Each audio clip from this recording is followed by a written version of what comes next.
aquelles dones o aquelles persones que no hagin pogut assistir al Women Evolution a Girona, és la veritat que us esteu perdent un congrés brutal, ple d'energia, de dones inspiradores. És un punt de trobada, de networking, de dones que realment estan empenyent canvis importants i transformadors dins de la societat, així que és una llàstima que no hagueu pogut ser-hi. Jo ho estic vivint amb molta passió i tinc l'oportunitat de conèixer dones que són, això, exemples a seguir, miralls de dones que han pogut aconseguir arribar lluny, les que així ho han volgut a nivell internacional, altres a nivell europeu, l'altres a nivell estatal, i totes elles estem arribant a una conclusió que és que cal i urgeix desaprendre allò que hem après i sobretot deixar de jutjar-nos.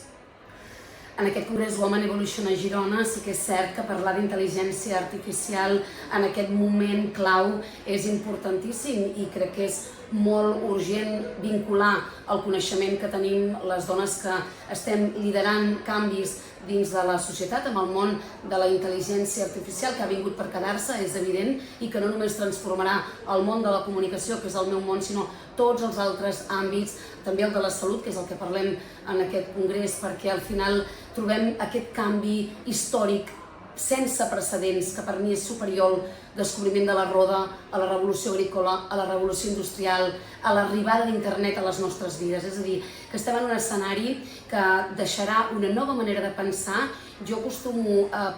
parlar d'una inversió antropològica, perquè per primera vegada a la història de la humanitat l'ésser humà s'ha d'adequar a com pensen les màquines per tal d'aconseguir un millor resultat. I en això estem aprenent moltíssim. Tenim la possibilitat d'escoltar dones tecnològiques i líders d'empreses internacionals que són grans exemples i que venen a demostrar que el lideratge femení arriba més potent que mai, i en això estem aprenent lliçons importantíssimes sobre la intel·ligència artificial relacionada amb el món de la salut i també com, si cuidem determinades cèl·lules o aquest podeu que ens parlava una companya, podem evitar malalties i incrementar el nostre sistema immunològic de defensa.